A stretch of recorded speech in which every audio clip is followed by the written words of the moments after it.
next speaker, Morey B. King, who is an internationally known physicist, author, and speaker with specialties in zero-point energy, Tesla technology, and quantum physics. He's the author of Tapping Zero-Point Energy, Quest for Zero-Point Energy, and The Energy Machine of Thomas Henry Morey. Now, Morey B. King is going to be interviewing a man that I highly respect and look up to, and I could easily do an hour-long presentation just to discuss this man's achievements. So without further ado, I'd like to bring Morey B. King up to present Mark Leclerc.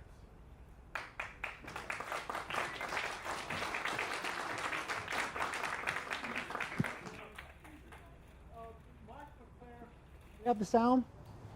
Mark Leclerc came into my life, I think, in 2011. I knew in my research for Brown's gas and everything else, there was a water cluster formed, but I had no idea what the structure was. And I knew that was going to be my next round of research to try to find out what that was. And then Mark Leclerc calls me on the phone, I think, at the beginning of 2011. And when he explained to me the research he's been doing with cavitation and everything else, he had the form. What he discovered was the seed to what the water crystal form that could make the seed to a heavier than air's secondary gas in Brown's gas. And as a result, he connected all the dots, including observations of transmutation happening in some of these electrolyzer cells. And what Mark Leclerc has an incredibly simple experiment that, frankly, I think just replication of his experiment will change the entire world, because he's discovered something incredibly, from a simple cavitation experiment, the ability to transmute, to have transmutation of elements. So without further ado, because I know Mark loves to talk and explain this, I'm going to introduce Mark Leclerc. He has his both his bachelor's degree and his master's degree from Yousteal Polytech Institute in fluid dynamics. Had a award-winning career at Lockheed. And when you see what he's discovered with his company at Nanospire, you're going to be thrilled, because I was thrilled. So let me present Mark Leclerc. Let's put him on the screen.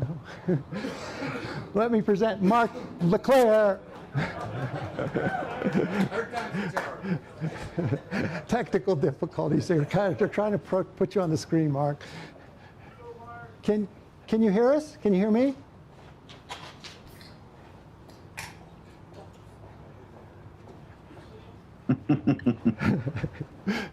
Do I have to entertain the troops, or I tell you a story? I'll tell you a story. I'll entertain the troops. My wife has finally come to one of my conferences. Yes, I can. And she rarely doesn't like to come to the conference. She says, oh, she used to get invited to these science parties, and she says, oh, I hate going to those parties. I don't understand a thing they're saying. I just don't feel like I fit in. I said, honey, fitting in is really easy.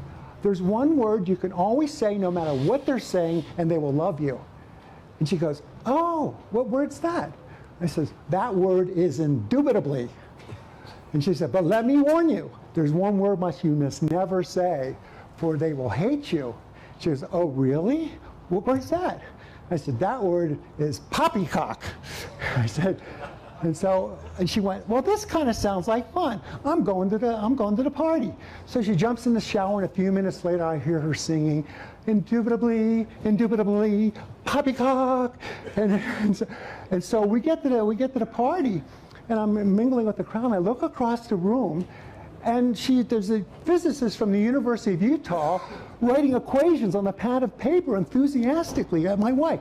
Now let me tell you about my wife and equations. She does not do mathematics. She calls them hieroglyphics.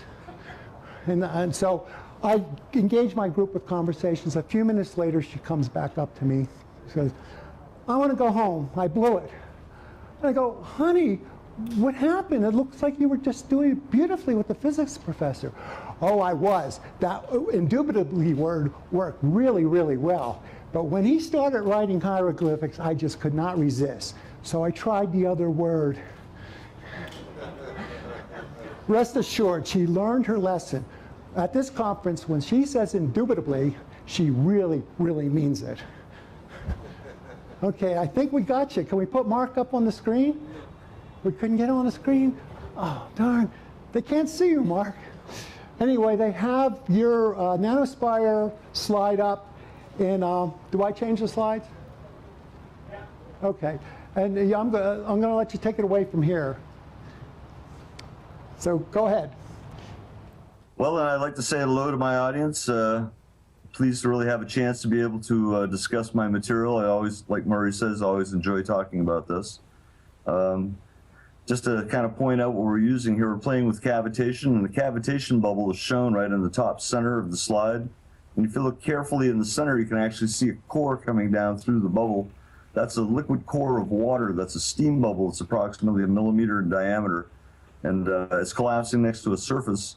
And that produces an asymmetric collapse, which launches a jet towards the surface. So at any rate, Murray, could you hit the next slide?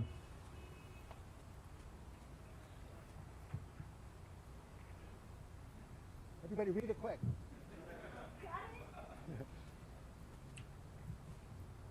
Okay, I don't see the next slide coming up, so maybe there's a delay on the video too. Really, there's a big delay between seeing this slide? Yeah, I'm looking at the first title slide right now. Have you already advanced it? I did. Okay, well, let me just give it a second then, and it should come up on my end. Yeah, there's some sort of strange delay going on. Oh, yeah, I see it. Okay. So, yeah, I'm going to skip. I'm not going to actually read that, but I'm going to tell you in a nutshell that what's happened is that during experiments in 2004, I was doing machining with that jet that you saw on the title slide. And I have a sequence of patents which I use to form these bubbles and actually control the direction, the speed, and the size of these jets. So I was doing experiments that were very akin to water jet cutting. In the process of doing those experiments, I noticed a lot of the holes were actually not round but faceted, and came to the conclusion later on that it was actually a crystalline form of water forming at incredibly high pressures that are formed in cavitation that can occur during the collapse, can go over 500,000 psi. And this crystal that I discovered is actually an equilateral triangle subunit. So it's not a hexagon pattern like you see with ices. It's not ice. And it's actually covalently linked along the axis with OH bonds, a sequence of those. And in the plane, it's actually linked with the hydrogen bonds. So the thing is very strong in the axial direction, but weaker in the transverse direction. So it can actually peel apart, kind of like spaghetti, with like a bundle of spaghetti. The crystal typically would exhibit hexagonal cross sections, but some of the ones that I saw were equilateral triangles, and that's what led me to the conclusion on the molecular structure.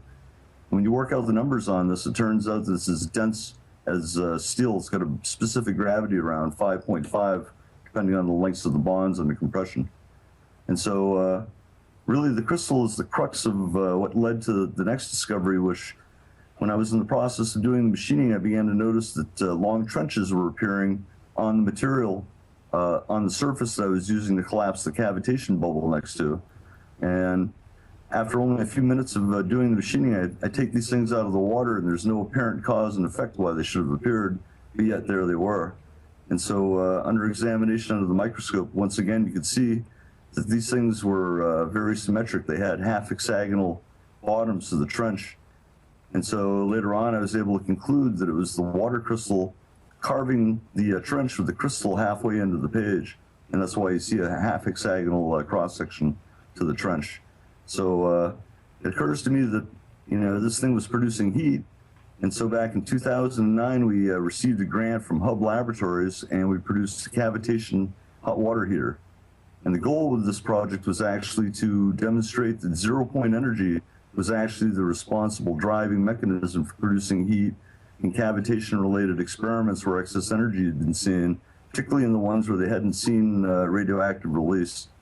And so the result is that cavitation was really the driver behind quite a few of the cold fusion processes, in my opinion, but I'll get to more about that later. So yeah, next slide, Murray.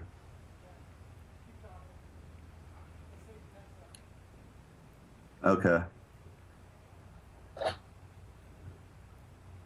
So yeah, we ran these experiments back in 2009, and that's kind of what I'm going to go through with the presentation. You'll be seeing various results, both radioactivity, you'll be able to see radioactive tracks in polystyrene plastic.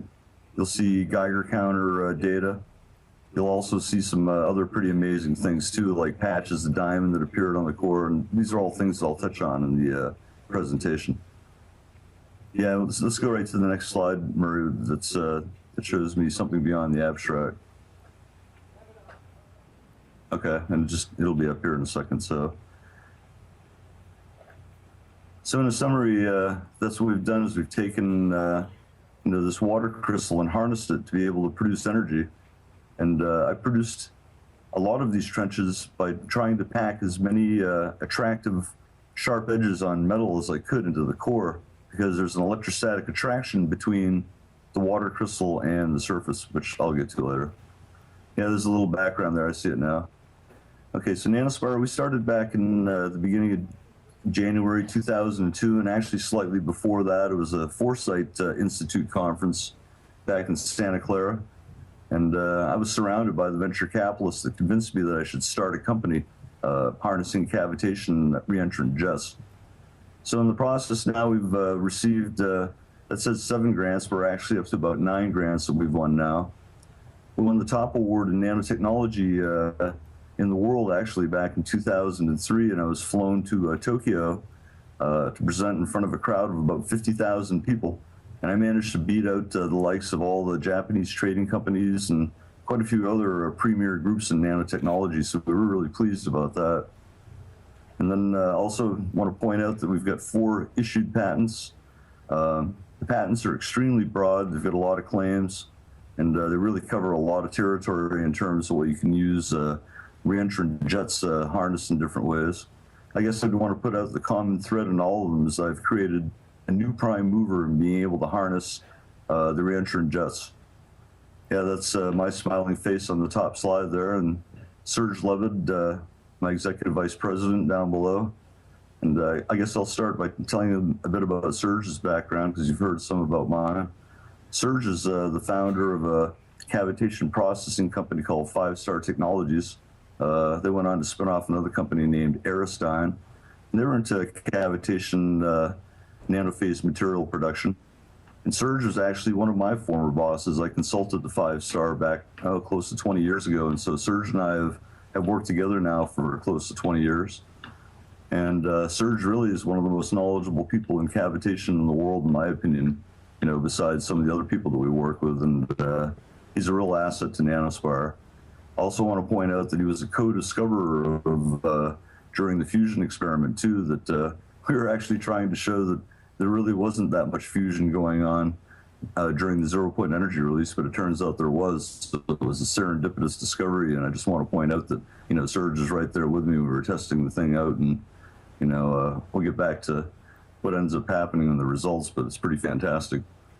Then give you a little more background about myself. Like Murray pointed out, I'm a hydrodynamicist, fluid dynamics by training, thermodynamics, heat transfer.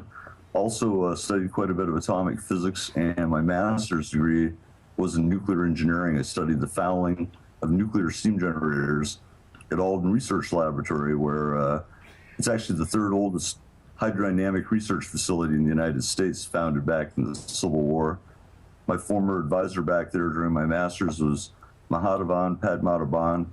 I'd like to point out, and we're pretty honored to be able to say that Padu, which is his nickname, Padu had just won the hydraulic medal, which is the top award in fluid mechanics and civil engineering. Next slide, please.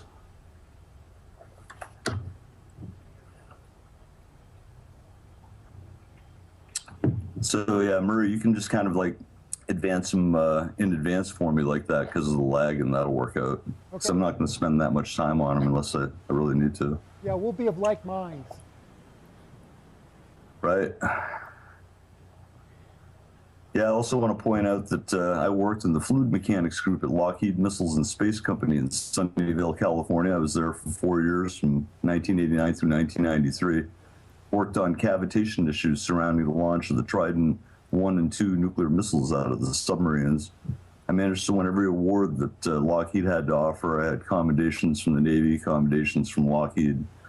I managed to solve some problems that were long-standing, that had gone on for close to 45 years, that a very large community of hydrodynamicists weren't able to solve. So that's why I ended up winning the commendations. I really began to focus hard on cavitation after Lockheed. And I also worked for a rotor stator company that I produced a cavitating rotor stator just about the same time as Griggs was putting out the hydrosonic pump. Only a few months later, I'd filed a very similar patent, but focused on producing nanophase dispersions rather than heat, but both cavitating rotor stators, and both filed almost within a month of each other back in 1994.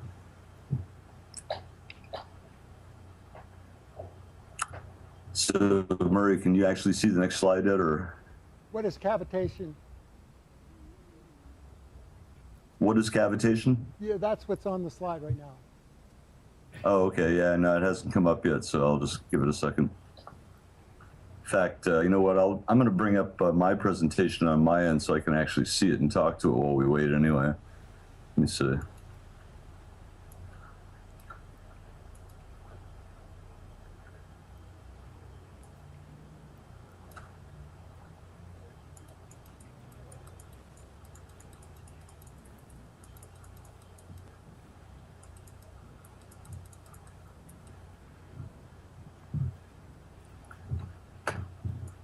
So the next slide is actually the cavitation reentrant jet patent slide. Right. Is that what you said? It's the Larry Crumb's photo and the wiki photo of the cavitation collapsing bubble launching the reentrant jet.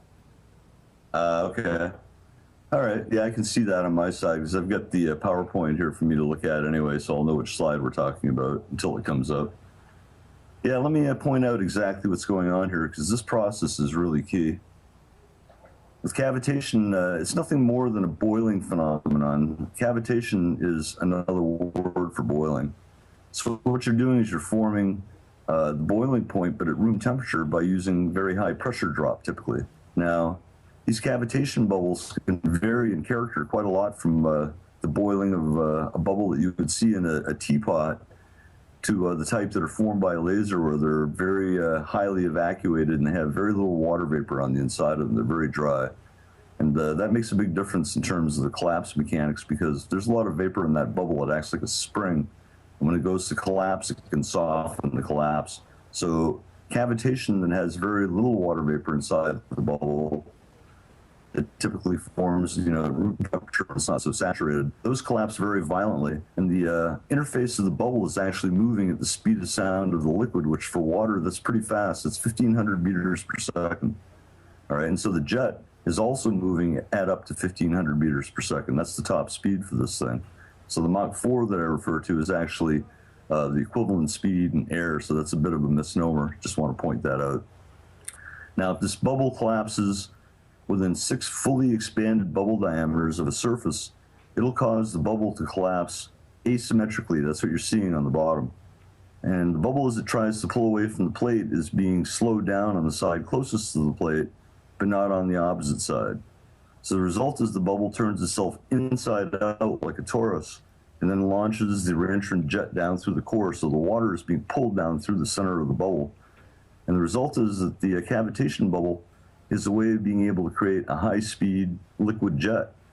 And my insight was that if I had a flat plate beneath the bubble, then the jet would always go 90 degrees towards the plate. I place a hole there, and the jet passes through the hole, and now I've got a aimed cavitation reentrant jet that I can do things with, like do machining, that sort of thing. So you can move to the next slide, Murray.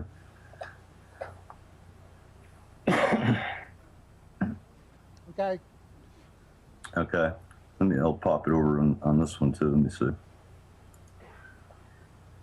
Yeah, you have your own, just keep going. Yeah, I'll just keep going. Okay. So now you see the cavitation collapse sequence, is that correct? Yes. Okay. Now, I basically have 2 classes of patents, one which I call the orifice patents, and the other the double bubble patents. Primary difference is I'm using a plate to slow down the collapse of the bubble on the orifice style patents. And the double bubble patents, I'm using another cavitation bubble that's collapsing in close proximity to aim the jet coming out of the other cavitation bubble. So they each have their kind of pros and cons in terms of doing nanotechnology, and like the one with the double bubble, you can actually place that in some very tight places. New machining in 6 degrees of freedom gives you a lot of flexibility. The orifice patent protects whatever the workpiece is against the implosion shock wave, which is about 100 bars of pressure, so it's pretty substantial. So the orifice patent is typically what I've used the most in terms of my research. I'll aim that jet down through a tube and I'll produce nanophase dispersions, that sort of thing. Next slide, Murray. Product schematic. Okay. Right. So now you can actually see some renditions of what I'm talking about. On the left, you can see that I'm using a lens to focus the light, and right where the focus is, that's going to precisely place the center of that collapsing cavitation bubble. So when I hit it with the pulse of the laser, it vaporizes right there at the center. It suddenly expands and then collapses, and as it collapses, it launches a jet down through the hole towards the workpiece. And then you can also see the double bubble version of that. I can actually sequence the formation of those two bubbles so they can be, in phase, out of phase. Got a lot of flexibility in terms of being able to place that. I can also do it with one laser and generate two bubbles with beam splitters. Next slide, please. Reentrant jet micro nanofabrication. Right. So that kind of gives you a background in terms of the space that Serge and I come out of. I mean, we were primarily nanotechnologists seeking to produce nanophase particles to be able to produce, both bottom-up and top-down fabrication technology to be able to, chew away holes, drill channels, that sort of thing, or actually do welding. I've welded silicon powder to silicon wafers through impact. Even from 3 inches away underwater, is able to hit the silicon with enough velocity to cause the two to fuse. So this gives you some general idea of kind of where we came out of. Fusion for us, really, it was a kind of a tangential move, but because it fell within our general expertise of cavitation, that's why we picked up on it. And for quite a few years, too, I've noticed a lot of, shall we say, irregularities in terms of excess energy with cavitating systems. I'd seen a lot of them reported, and I just want to point out that we don't claim to be the first to produce cavitation fusion. It's been produced by others for probably decades, and it'd almost be difficult to say who really was the first. Okay, so I just want to point that out. Our goal here was doing the nanofabrication, and then, the fusion and the crystal and all the other discoveries came up along the way, but really kind of threw a wrench in the works. So I had to revisit all of that to be able to get control of it again to do nanofabrication. Okay, next slide. Micro hole drilling. Yeah, this is an example of some of the work that we did now. We were pretty lucky that we teamed up with the top nanotechnology university in the world, which is Albany SUNY, back in Albany, New York. And they've set up a consortia there at Albany that consists of about 20,000 members, a few thousand companies that are involved. Some of the notables include like IBM, Tokyo Electron, Applied Materials. And what they're doing is they've got MEMS fabs up there. I mean, they're teaching nanotechnology courses, degrees. We were one of the first startups that they actually teamed up with. And we did a New York State Energy Research and Development Authority grant together. And we did some machining. It was a repeat of some stuff that I had done previously with the Maine Technology Institute. And we wanted to see if we could gain control of this process to produce small holes in the zirconia disc for amperometric oxygen sensors. So what you actually see there are some examples of some of the very first cavitation machining that's ever been done. The hole on the left is only 20 microns in diameter. You can actually see a little bit of the hexagonal pattern from a crystal impact on that one. Just want to point it out. The center picture is actually firing the laser through the moving free surface. I later on moved the lens into the water to get better resolution.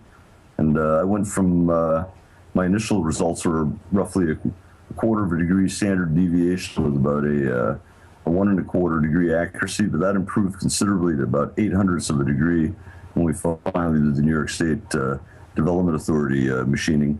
So if you look at the very bottom image there, that's a sequence of pits, about 200 of them, each of them about 7 microns in diameter. So the wandering line there is just the slop in the bearing stage that was used to move the workpiece. You can advance to the next slide, please. Nanomaterials processing. Okay, so that's an example of what we're talking about. The diagram on the left, I'm creating the cavitation bubble in the chamber. I'm shooting the jet down through the narrow bore below that, and then I introduce whatever I'm going to mill in through the side ports. So it's a very simple device, but has tremendous flexibility and high uniformity. I mean, it's just amazing the results that we've gotten. I'm showing some of that on the right. That's actually zinc oxide, which I'd knocked down to an average size of 2.8 nanometer particle size. So there's only approximately 7 or 8 atoms in diameter, the particles were after processing. And just to point out, this is used in all the various industries that you see listed there. So high-shear manufacturing with cavitation has been around for a long time, actually, but this is the latest mousetrap, and it's pretty much poised to dominate the high-shear market. Next slide, please. Nanospire grants. Okay, so that's an example of all the various grants we've done. On the bottom, you can actually see we started off with Maine Technology Institute grants. And really, the very first one was a grant that was sponsored by the Maine Space Grant Consortium, which is part of NASA. And I was flown to NASA Ames in Silicon Valley, and I gave a presentation on my cavitation and original life theory. And it was really well received, and I ended up launching Nanospire. Pretty much that was the point right there. That was in July 2001, and I came back and did the Foresight conference later on that fall, also in Silicon Valley. So that was kind of the beginning point. Then I did a series of grant applications, sea grants with the Maine Technology Institute, because here in the state of Maine, we're really well supported in terms of startups. And, from the legislature, they endowed the Maine Technology Institute to give out everything from small grants to pretty large development grants as well. So it's been instrumental in getting the company off the ground. I'd like to thank the Maine Technology Institute. And then also, you can see that the New York State grant that we did, the nanofabrication. And by the way, I want to point out that the professors that were associated with that, particularly Eric Eisenbraun, is a real believer in terms of what happened. I mean, this crystal was causing all sorts of crazy behavior because it has an electrostatic charge on it. The crystal is very highly charged. It's mostly positively charged. And it had a mind of its own. And, we'd be sitting there trying to put a hole in the center of an object, and instead it would carve a trench around the outer perimeter of the thing. So Eric is a real supporter, and he knows that the Leclerc effect is quite real because he's seen it for himself. And so the Albany Nanotech Group, I can tell you, they're real highly regarded throughout the world in terms of prestige for nanotechnology. And these guys are willing to be able to put their name behind what we saw. So, to some degree, they're also, they're the first professors to actually ever see the Leclerc effect at work. Just want to point that out. So thank you for their support too. Then I also did another MTI grant, which was just to prepare for a SBIR that we applied for. And then also the grant that we did with Hub Laboratories, that was back in 2009. I want to point that out. That was actually very instrumental in terms of launching this entire thing because, that got the whole process going, but it didn't end up so well in some regards, which I'll get to later. But yeah, there were some bad things that happened during that experiment, which I'll get to beyond the fusion itself. Then also I want to point out that last fall I got to present as an invited speaker to the water conference. It was actually called the Physics, Chemistry, and Biology of Water. And I covered a lot of the same material, which is in these slides, but I've expanded it dramatically. But I'm going to repeat some of the slides I gave at that presentation as well because they're relevant and I think you'll find interesting. Next slide, please. Cavitation, erosion, and fusion. Okay, so in the process of doing cavitation machining, the big question comes up, how deep is the hole going to be if you know the characteristics of the jet? How deep is the hole going to be depending on the material properties? Now, it seems like that might be a trivial thing to solve, but it turns out that people have been trying to investigate that phenomenon and come up with a general equation that's applicable to all materials for about the past 100 years, starting with Lord Kelvin. And they've all been highly unsuccessful. I mean, most of these equations are good for narrow ranges of certain materials, but not generally applicable. I developed an equation that predicts cavitation erosion incredibly accurately for all materials. And in the process of doing that, I came up with the insight that there's a very thin layer right at the impact where the jet, which is shown in blue on the left, strikes the material. And the red zone is a zone where van der Waals repulsion goes crazy. I mean, it goes up with the 6th power of the separation distance. So when you begin to squeeze a material like that, it turned out that there was actually a large component that was due to van der Waals repulsion. So I wrote an equation which includes the effect of the repulsion energy, and then behind that, it treats it with a more classical impact equation approach that's used in mechanical engineering. And by combining the two of those, the quantum part of it from the repulsion, and then the more classical approach, I was able to derive a general equation that fit 22 different materials that were determined by the American Society of Testing Materials. Next slide, please. Redefines cavitation erosion. Yeah, so what you're seeing on the top chart is actually 22 different materials that were tested for their cavitation erosion resistance. Okay, and so the blue dots are actually my predictions, and then the red crosses are the actual data for those materials. So what you see is a range of cavitation resistance going horizontally. That's typically the difference between a soft alloy and a hard alloy for different materials. For instance, all the way to the right, you've got very high cavitation erosion resistance. Those are typically tool steels, stellite, very hard materials. And the materials on the left have low cavitation resistance, things like copper, bronze, that sort of thing. Okay, and so I'm not sure if you can actually read some of the quotes here, but you know, every attempt in the past has basically failed miserably. So this is really a huge coup, being able to predict cavitation erosion.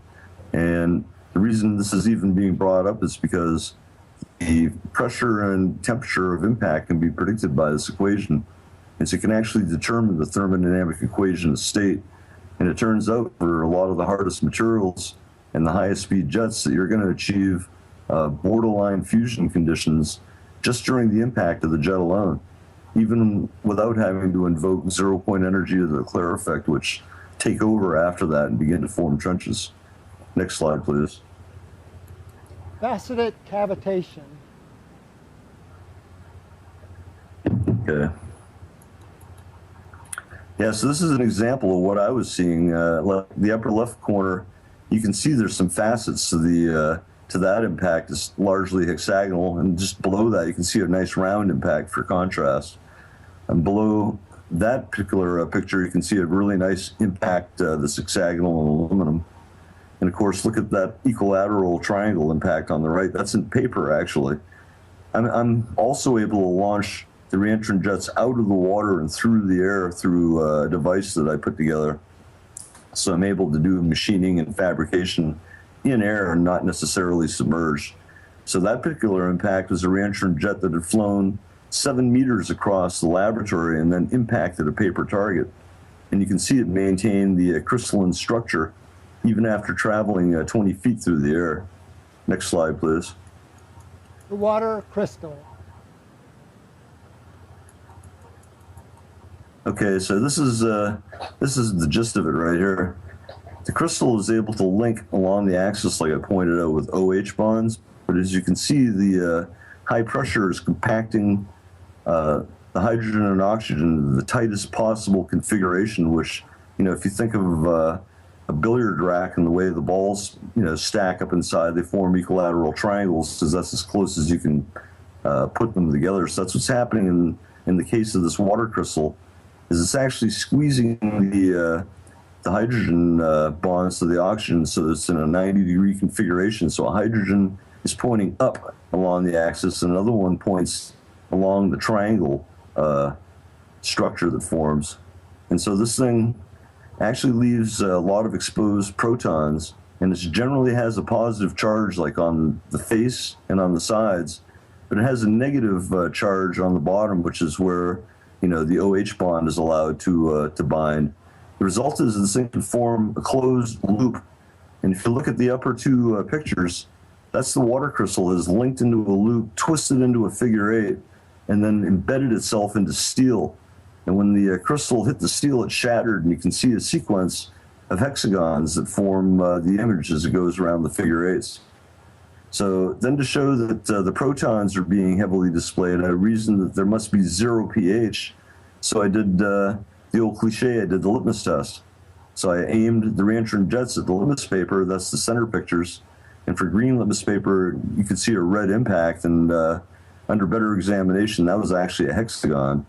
And to the right, the orange paper showed a purple impact. Both of those were indicators of 0 pH, okay? And so you can actually also see fossilized imprints of the crystal.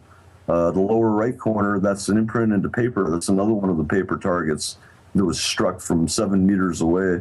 And you can see there's a very fat head in the upper right corner, and there's a long whip tail coming down below that and then curving to the left. And in fact, the picture on the left, you can see that also. There's a fat head with a hexagonal profile, a long whip tail, and there's actually a hexagonal bulb at the end of that. That's an imprint that was left when it buried itself into rust. You could actually see the imprint of the crystal. Next slide, please. Examples of the Leclerc effect. Yeah, this is where the magic begins right here. I mean, this is the plate that I use to control the collapse of the cavitation bubble. So I'm launching the jet down through the hole.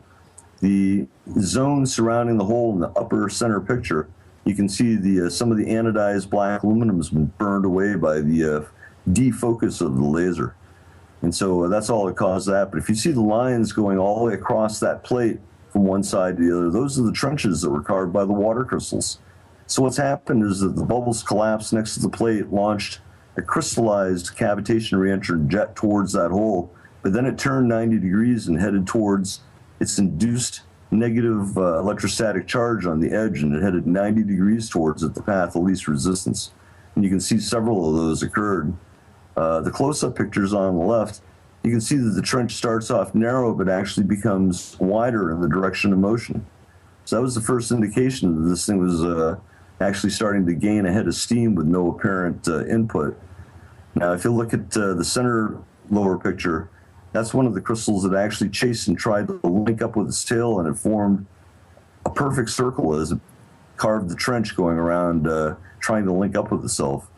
The picture to the lower right corner, those are half hexagonal trenches that were carved by the crystals inside the hole, inside the plate. And that's the hole that you see in the upper right corner and in the upper center picture too.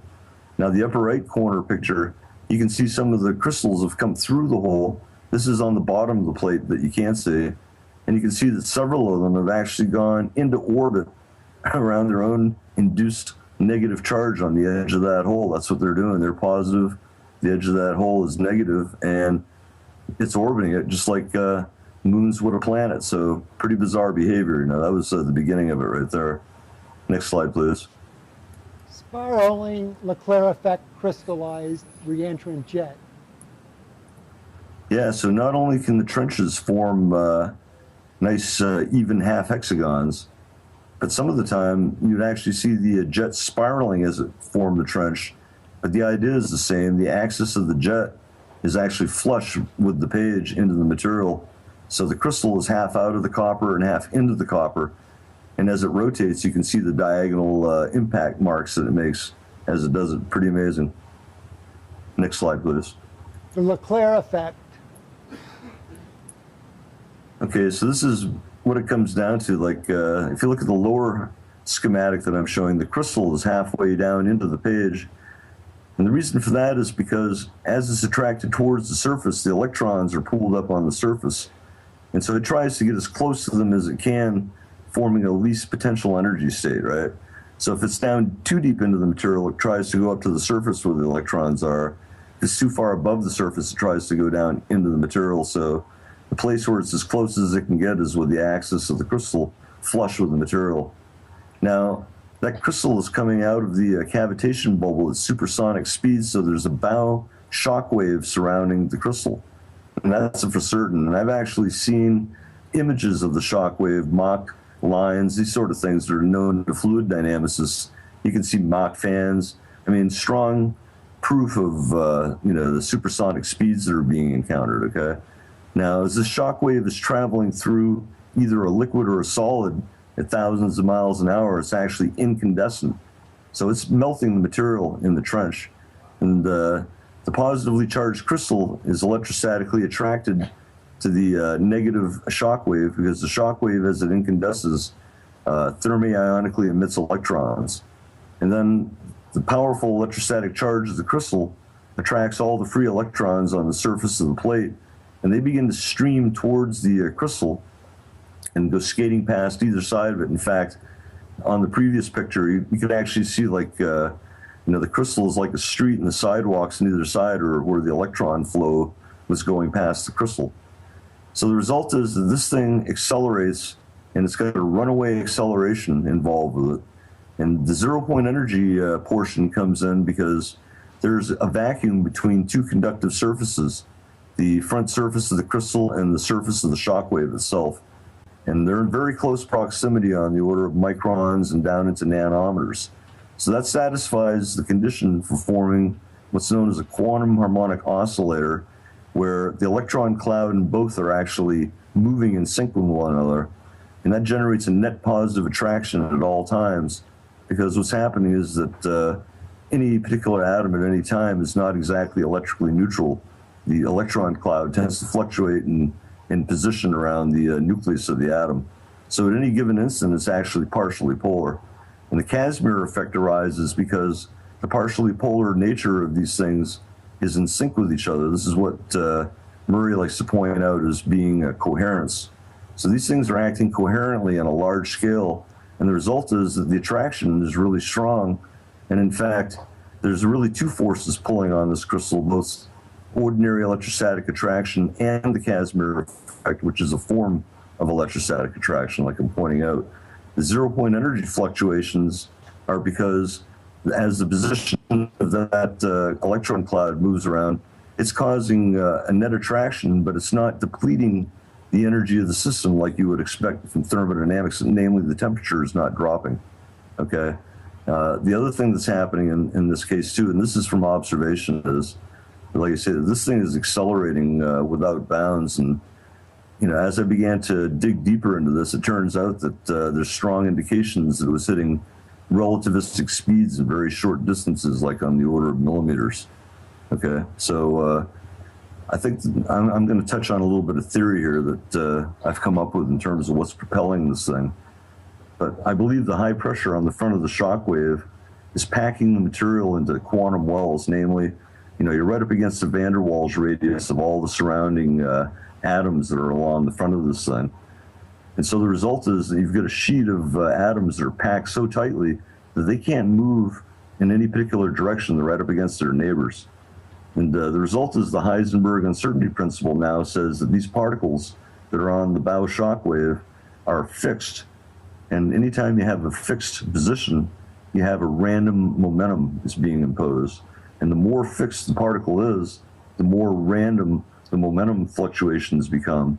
So in the purest case, if you have a particle that's perfectly fixed, then it won't feel any force from any direction. It'll always respond randomly in terms of its fluctuation, but it won't feel any imposed force acting on it. And so what I've reasoned is that the electrostatic attraction and the Casimir force that are accelerating the crystal, it's a one-way street.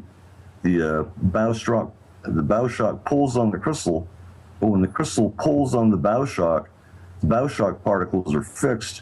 They respond with random momentum fluctuations, and the result is Newton's law is violated, okay? That equal and opposite reaction here just doesn't apply. It's in direct conflict with a fixed particle that's behaving according to the Heisenberg uncertainty principle. So this is the heart of what powers what I call the Leclerc effect, what powers the acceleration of this crystal. And that's really the gist of the Leclerc effect right there. Next slide, please. More on the Leclerc effect.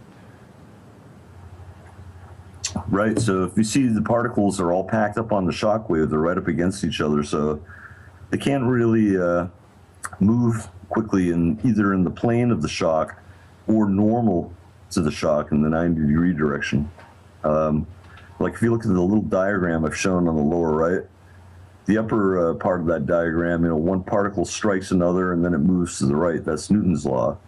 But if a particle strikes a particle that's fixed, Heisenberg's principle says that the direction and the amplitude of the response are going to be random because it's a fixed particle.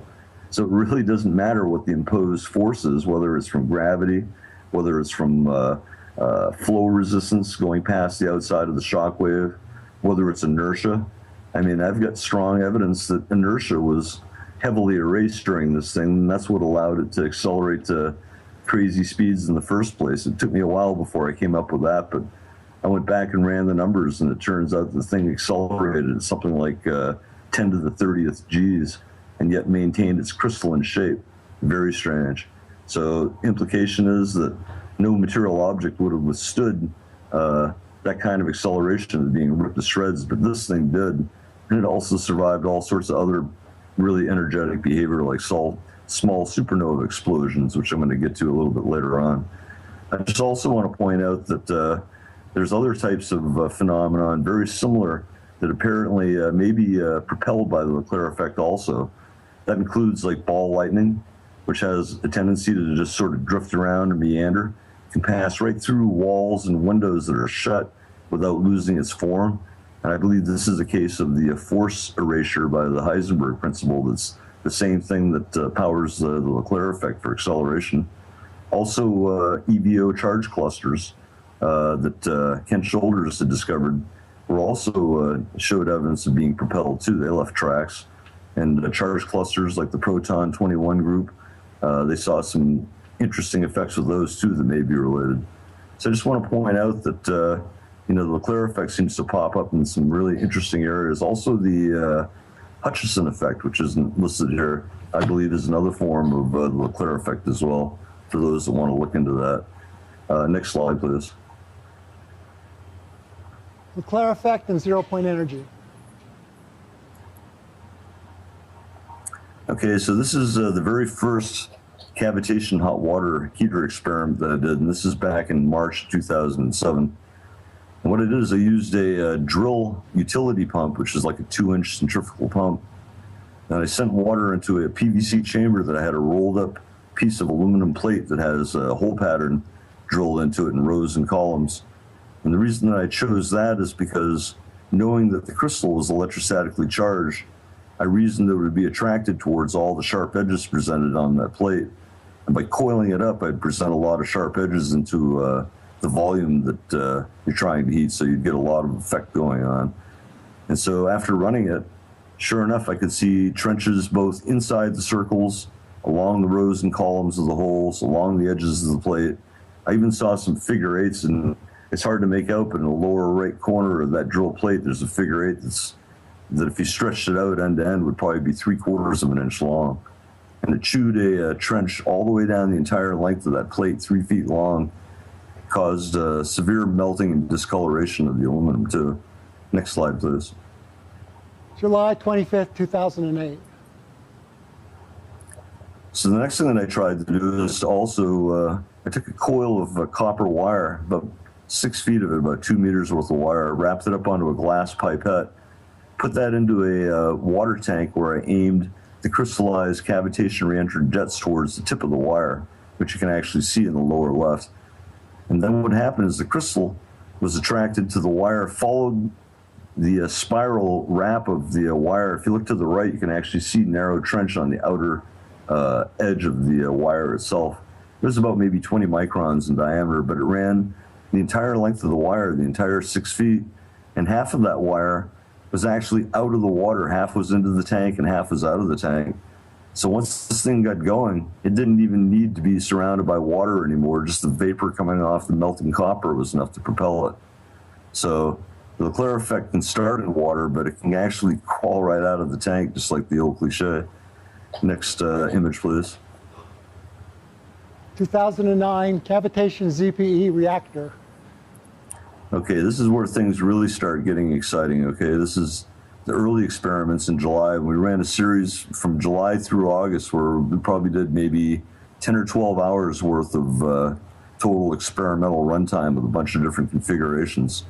This one is actually a pool filter, and I removed the pool filter element, took some more of that drilled out aluminum plate and formed it into a coil that was the same size as the element, and put it back in there. So now the cavitating flow is formed by starving the inlet of that pump, which is on the left-hand side there, raising water from a reservoir, which is lower than the eye of the impeller, which helps to lower the pressure going into the inlet of the pump to force it to cavitate.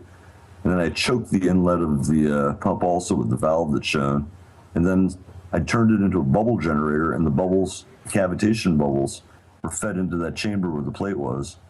And so same thing, you know, these things went zipping along the edge. And in fact, if you look at the picture all the way to the right, look how disrupted that edge is. That's like looks like a serrated knife now.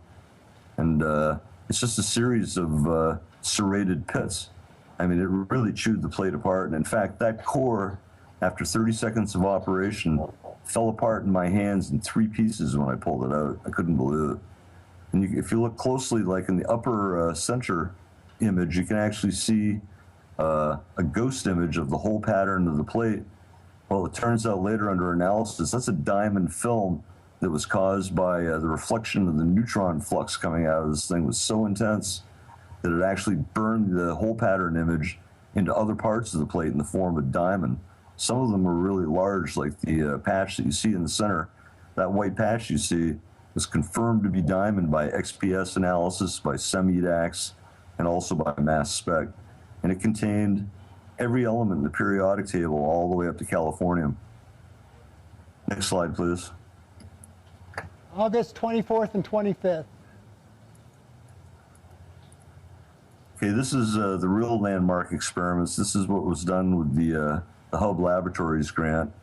Same idea, we've got a pump. It's raising the water from a bucket that sits below the inlet. And that lowers what's called the net positive suction head of a pump. You're trying to get as low a pressure as you can before it even gets into the eye. So I use a narrow inlet pipe to force flow restriction that causes a pressure drop. So does the valve on the inlet too. I choke that to the point where it's almost completely shut. And then I just barely crack it open. So this pump is starving.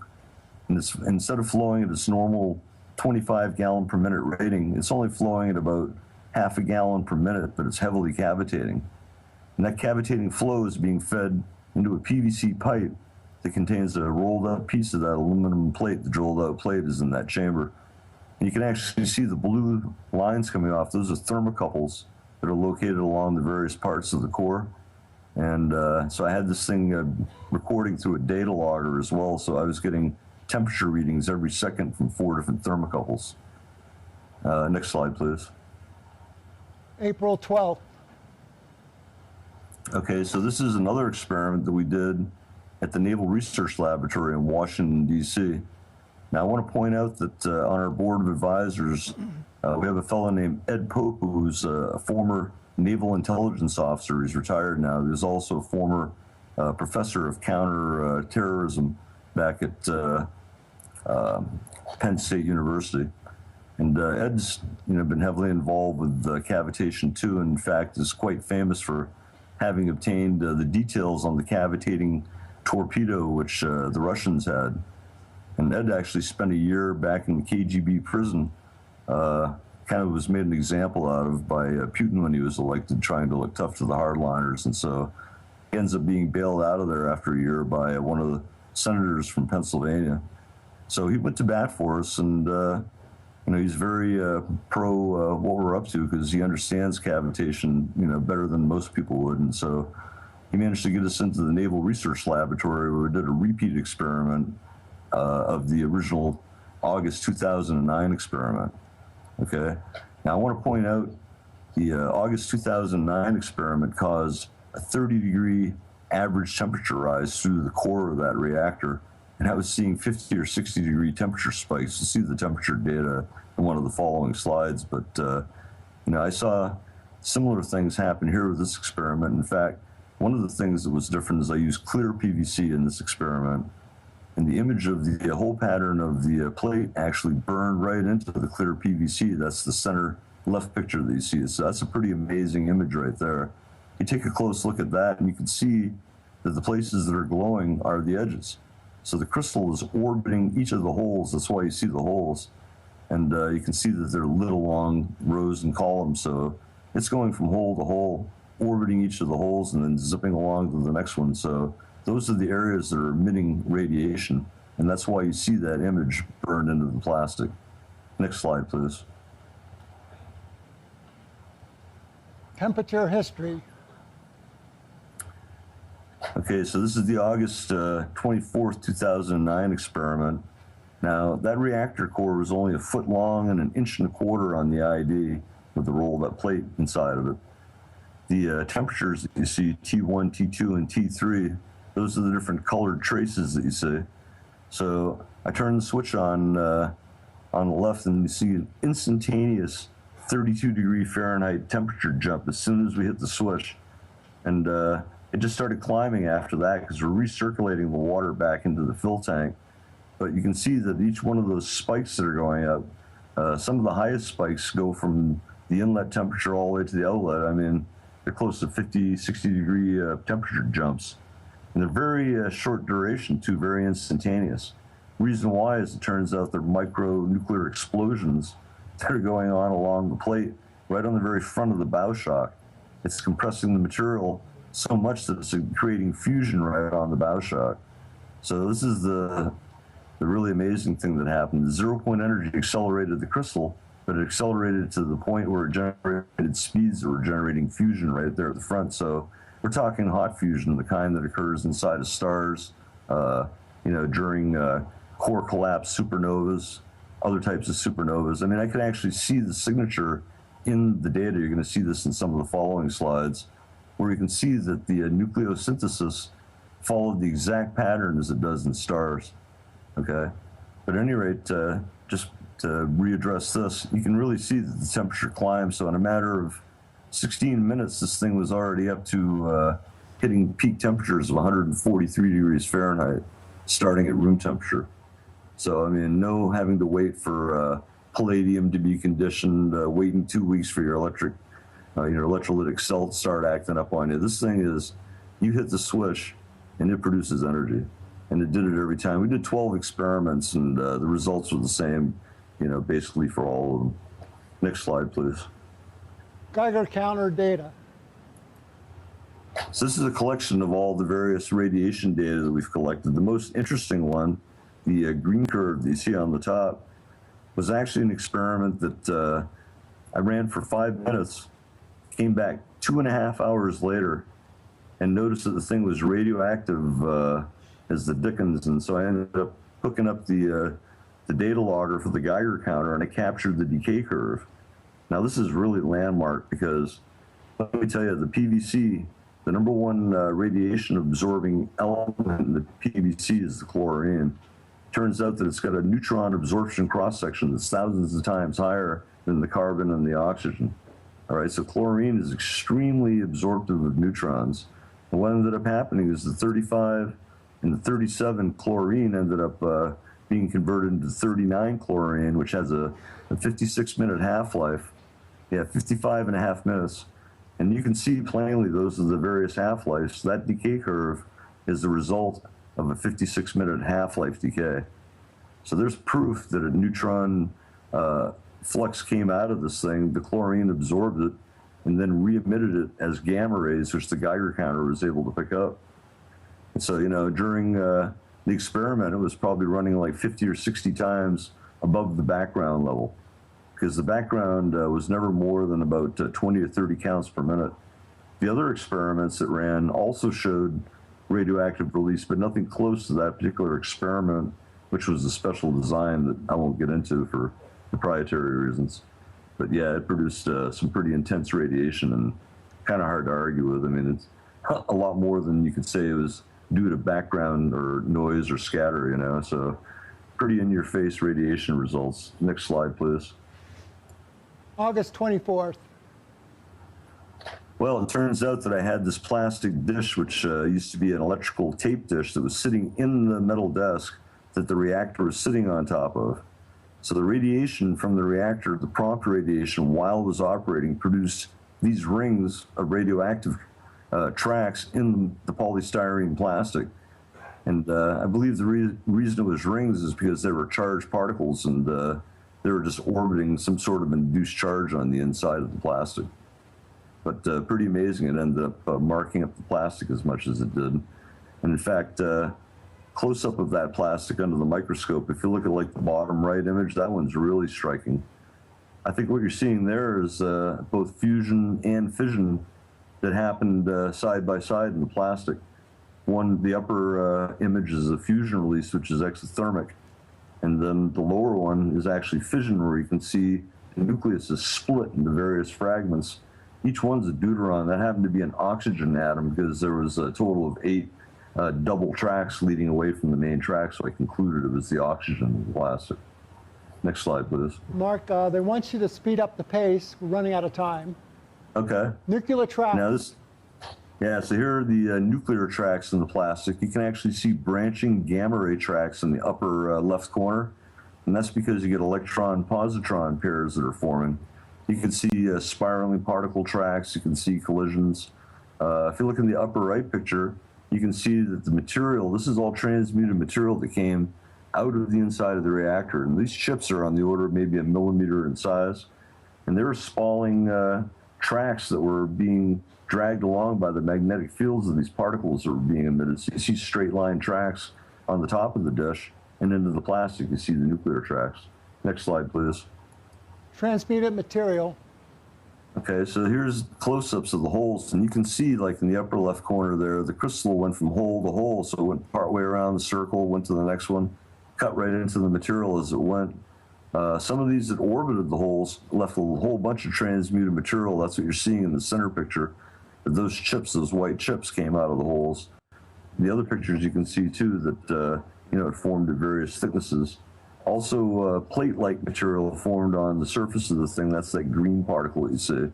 That was mostly copper, zinc, and some lead thrown in. But if you look really closely too, you can see it has a bubbled, textured surface, and I think that was from transmuted gases while it was molten were causing a bubbly surface. Next slide, please. So there's more examples of the transmuted material. I sent this around to various people to be analyzed. So I did redundant SEM analysis. I also did laser ablative mass spec, and I did XPS, which allows you to distinguish the binding energy. So we were able to pick out a diamond when that occurred. So I did SEM analysis at the University of Maine with also with Ed Storms and Media Sciences, a company that was run by a friend that had access to a SEM. And then I sent out the mass spec to Evans Analytical, which is the top laboratory in the United States for doing mass spec analysis. They were recommended to me by the University of Maine. And so we'll look at the results in the next slide. Majority of transmuted material. Yeah, so you're looking at actual diamond close-up there. It came in both a fiber form, which is really amazing, and also as a glaze. And in fact, the glaze, you can see there were some bubbles inside the diamond that ruptured. You see the little holes there that was emitting transmuted gases. And so the SEM analysis showed that was basically close to 100% carbon, other than the impurities that are, from the other elements that were produced. And then that spike that you see all the way to the right is the XPS analysis. That large spike is diamond, and the small spike just to the right of it is ordinary carbon. So that's how you can distinguish the two. Next slide, please. That's just an example of some random snapshot of some of the SEM analysis, some of the particles. You can see spikes forming at all the different elemental locations. Typically all the way up to iron and slightly beyond, you see a lot of that, just like stars tend to produce up to iron in fusion. Next slide, please. From blue chip. Now, this is so that blue chip was the picture of that greenish blue chip that you saw with the bubbly surface to it. If you look closely, I mean, there's some pretty heavy elements there. There's lead, there's polonium. There's a lot of other things that just aren't naturally occurring that were present in that material. Next slide, please. Particle analysis. Okay, so that's the XPS analysis. It's a different part of the spectrum away from where the carbon was, but you can see that that also detected all different types of elements. Next slide. This is the mass spec data, and you can see that it was detecting all the way up as high as 6 transuranic elements past uranium. So you can see berkelium, americium, plutonium, californium. I mean, these things are not naturally occurring. There's also short-lived isotopes like promethium that was detected. It has like a 2-year half-life. So pretty much impossible to attribute that to contamination. Next slide, please. All right, so this is all that data gathered up, and I'm plotting it against the yellow zigzag curve is actually solar abundances. So this is atomic concentration, and as you go from left to right, you're going from an atomic number of 2 all the way up to 98, so you're going all the way up to californium. That gives you a good idea of all the different elements that were detected and their relative concentrations. Next slide, please.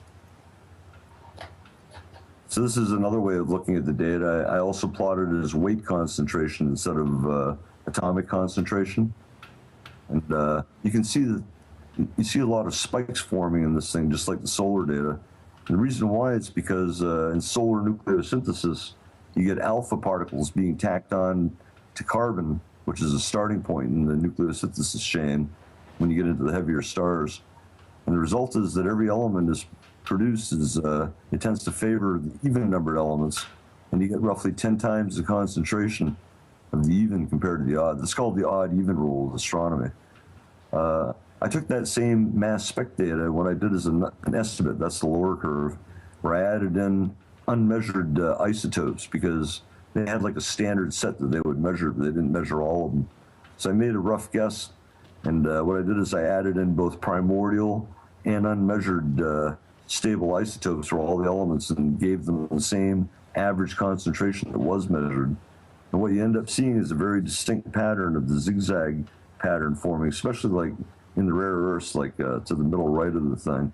You can really see that it follows that pretty closely. The purple curve on the bottom is actually stony meteorite concentrations. And then you see a light blue curve too that matches all of my general data. That's the average concentration of those elements in the Earth's crust, but no material on Earth, number one, contains all of the elements, and none of them would ever contain it in the exact average concentrations. I think this is a result of cavitation in the oceans during the primordial bombardment, mass producing most of the elements that were heavier than iron. So it was being produced by these miniature supernovas caused by cavitation from asteroid impact with the ocean, leaving a trail of cavitation bubbles into the ocean. That went on for a billion years during the primordial bombardment. And I believe it mass synthesized most of the elements and contributed to the original life. Next slide, please. So now I'm actually showing you a close-up of the mass spec that it shows. The estimated includes the unmeasured, stable, and primordials. But what I'm comparing against the lower curve are actually fission byproducts of the heaviest elements.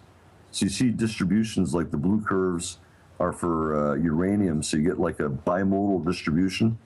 And if you look up above that curve to the measured data of the transmuted material, you can see that there's actually a strong signature of all those radioactive byproducts from fission.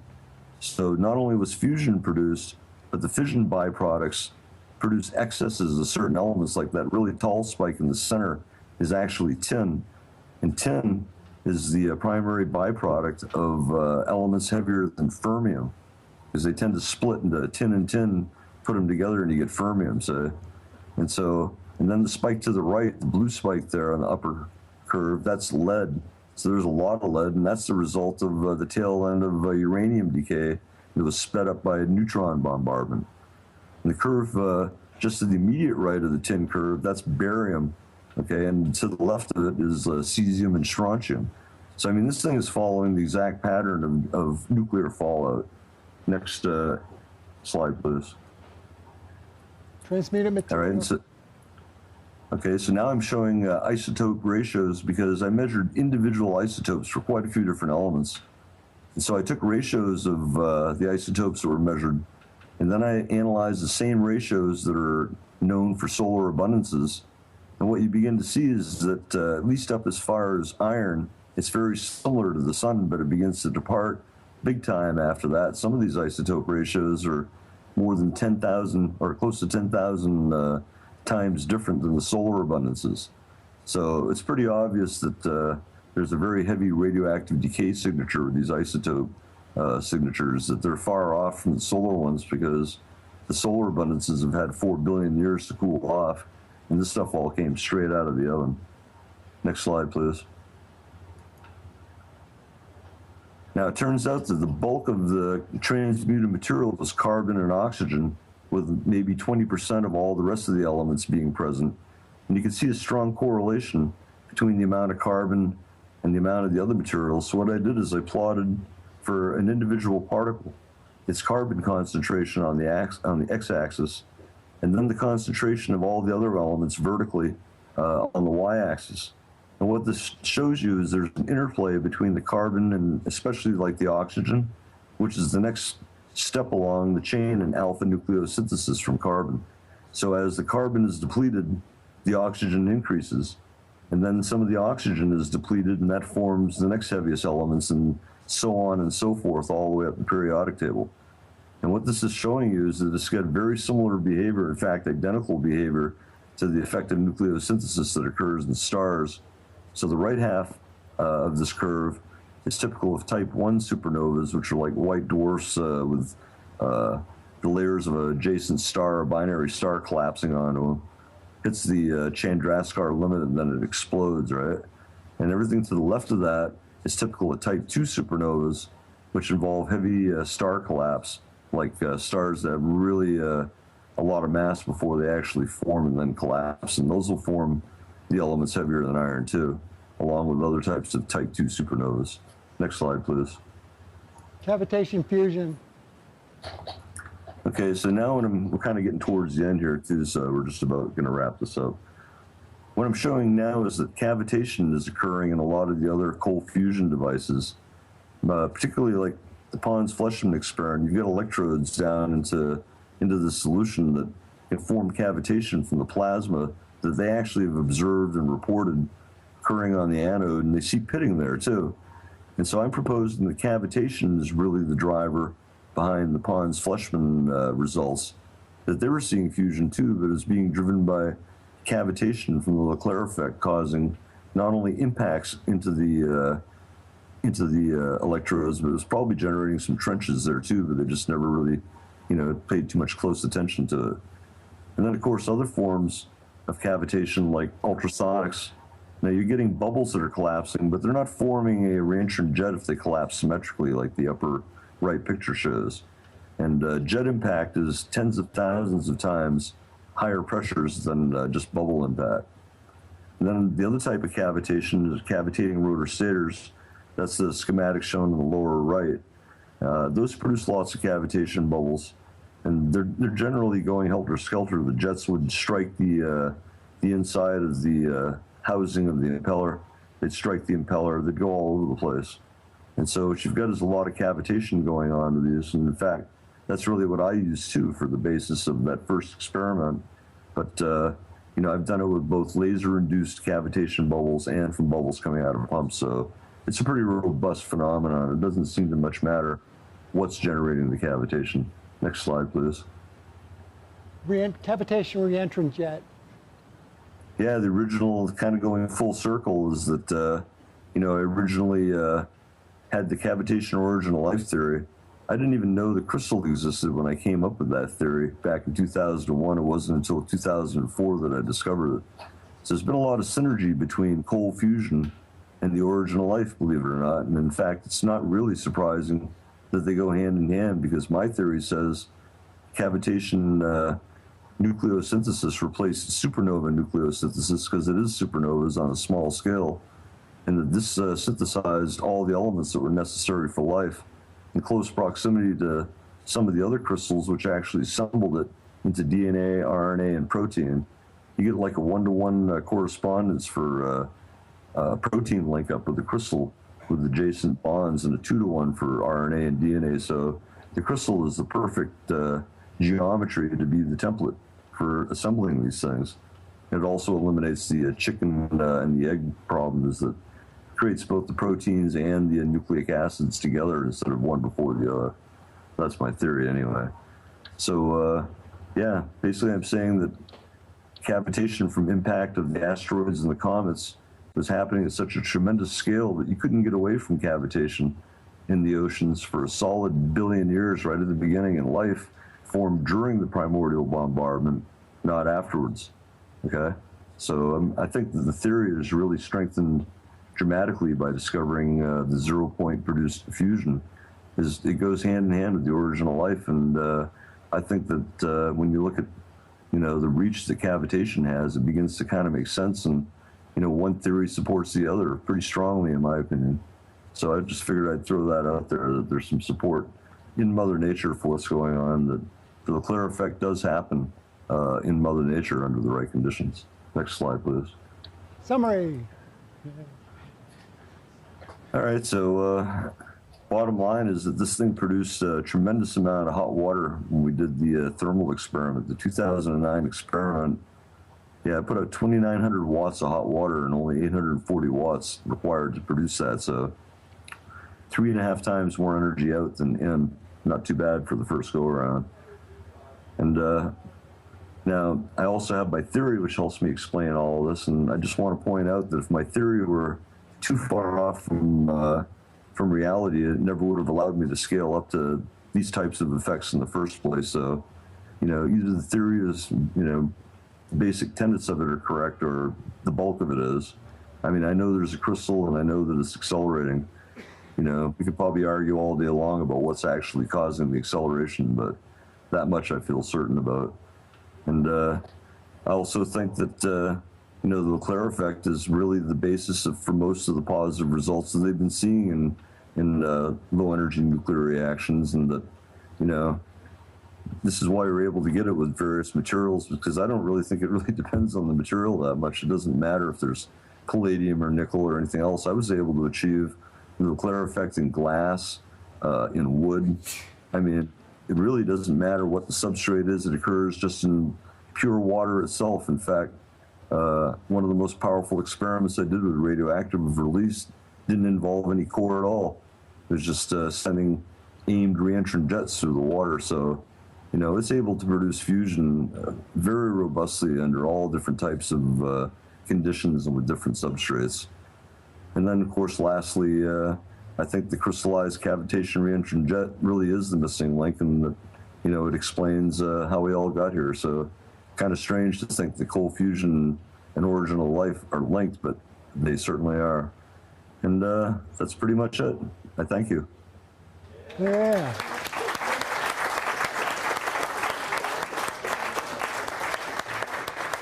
Now, Mark, because we overran our time, we're going to take the questions at the panel discussion tonight, and Mark's going to Skype back in for that. Thank you so much, Mark. That was a terrific presentation. Well, thank you.